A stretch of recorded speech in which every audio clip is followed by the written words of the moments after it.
আসসালামু আলাইকুম। দেশ এবং দেশের বাইরে থেকে প্রবাসী এবং প্রবাসগামী ভাইরা যারা আমার ভিডিওটা দেখছেন, সবাইকে শুভেচ্ছা এবং স্বাগতম। অনেক ভাইরা আমাকে মেসেজ করে, কমেন্টস করে যে, "ভাই, আমি আমার মেইন পাওয়ার হইছে কিনা কিভাবে চেক করব? ঘরে বসে কিভাবে চেক করা যায়?" তাদের জন্য এই ভিডিওটা করা। যে আপনার নিজের বিএমইটি ক্লিয়ারেন্স কার্ড নিজে আপনি ঘরে বসেই চেক করতে পারবেন নিজেই, নিজের মোবাইল থেকে। এটা আমি কম্পিউটার ভার্সন করে দিয়েছি। আপনি Chrome এ ঢুকে আপনি মোবাইল ভার্সন করে নিতে পারবেন। ঠিক আছে? এখন আমরা চলে যাব যেকোনো একটা Chrome ব্রাউজারে। Chrome ব্রাউজারে চলে এসে এখানে আমরা লিখব আমি প্রবাসী। ঠিক আছে? আমি আ প্রবাসী লিখে এন্টার করে দিব। ঠিক আছে? আ এন্টার করে দেওয়ার পরে এখানে এই যে পোর্টাল চলে আসছে আমি প্রবাসীর পোর্টাল। এই যে আমি প্রবাসীর পুরো অ্যাড্রেস সবকিছু চলে আসছে। হ্যাঁ? এখানে আমি প্রবাসী পোর্টালে এখানে ক্লিক করব। জি। ক্লিক করলে এখানে অনেকগুলা ইন্টারফেস আসবে। আপনার এই যেরকম আ home, service, recruitment, government, portal, download card, ঠিক আছে? আমি ডাউনলোড কার্ডে ক্লিক করছি। ক্লিক করে দেখেন বিএমইটি রেজিস্ট্রেশন, এরপর ডাউনলোড ক্লিয়ারেন্স কার্ড, এরপর আ ট্রাক অ্যাপ্লিকেশন, ঠিক আছে? ট্রাক ক্লিয়ারেন্স অ্যাপ্লিকেশন, এরপর বিএমইটি ক্লিয়ারেন্স, ঠিক আছে? Download general certificate, download the housekeeping certificate এখান থেকে আপনি সব সুযোগ সুবিধা পেয়ে যাবেন। ঠিক আছে? এবার এবার আপনার ফাইলটা যদি মেইন পরে ঢুকে থাকে কোথায় আছে?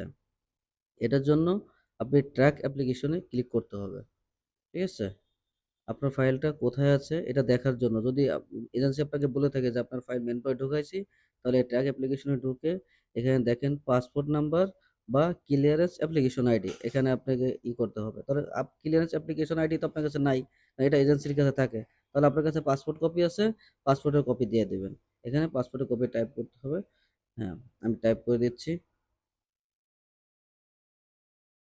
ট্যাপ করার পরে এরপর আপনার এই ক্যাপচার কোডটা যেটা সিডিইএম যেটা এটা আপনি ক্যাপচার কোডটা আপনি পূরণ করে নিবেন। পূরণ করে এই যে ট্র্যাক অ্যাপ্লিকেশন এখানে ক্লিক করবেন।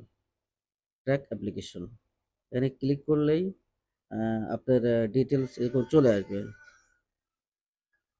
এরকম ডিটেইলস চলে আসছে। আম দেখেন এটা হলো আমার এই ফাইলটা কোথায় আছে? Pending by translator. ট্রান্সলেটরের কাছে আছে এই ফাইলটা। এবার ট্রান্সলেটরের কাছে যদি থেকে থাকে তাহলে এই ট্রান্সলেটর থেকে ট্রান্সলেট করে উনি সেকশনে দেবে, সেকশন থেকে এডিতে আসবে, ঠিক আছে? এডিতে আসবে, এডি থেকে ডিডি, ডিডি পরে ডিরেক্টর, তারপর এডিজি, তারপর ডিজি। ঠিক আছে? মহিলাদের ফাইল হলে এটা এডিজি পর্যন্ত যাবে, আর পুরুষের ফাইল হলে ডিরেক্টর পর্যন্ত যাবে। ঠিক আছে? এভাবে চেক করে নিবেন আপনাদের যাদের মেইল পর সাবমিট হয়েছে কিংবা অনলাইনে সাবমিট হলে আপনারা এভাবে চেক করতে পারবেন। এবার চলে যাচ্ছি আপনি কিভাবে বিএমইটি ক্লিয়ারেন্স সার্টিফিকেট, হ্যাঁ? বিএমইটি ক্লিয়ারেন্স কার্ড যেটা স্মার্ট কার্ড যেটা আপনি চেক করবেন এইভাবে। এখানে আপনি আ পাসপোর্ট নাম্বার দিবেন। পাসপোর্ট নাম্বার ট্যাপ করে এরপর আপনার যেটা আ এই ক্যাপচার কোড আছে এটা দিয়ে দিবেন। হুম? এটা দেওয়ার পরে আপনি আ এই যে এস আ আপনার বিএমইটি ক্লিয়ারেন্স কার্ড এখানে ক্লিক করবেন। ক্লিক করলে এই যে লোডিং চলতেছে, এই যে কার্ড চলে আসছে। ঠিক আছে? এই কার্ডটা চলে আসছে। এবার পুরা এখান থেকে আপনি মানে এটা হলো আপনার বিএমইটি ক্লিয়ারেন্স কার্ড হয়ে গেছে। মানে এপ্রুভ হয়ে গেছে। হ্যাঁ? আপনার মেইন পাওয়ার ওকে। এবার আপনি এখান থেকে প্রিন্ট করে নিতে পারবেন, চাইলে ডাউনলোড করে নিতে পারবেন। ঠিক আছে? চাইলে ভিউ করতে পারবেন। এটা ডাউনলোড করে রাখতে পারেন। ঠিক আছে? যেটা ইচ্ছা আপনি করে নিতে পারবেন। এখানে কোনো সমস্যা নেই আপনার ইচ্ছামত। এটা স্ক্রিনশট দিয়ে রাখতে পারবেন। ঠিক আছে? ওকে। আল্লাহ হাফেজ। ভালো থাকবেন। আজকে এই পর্যন্তই।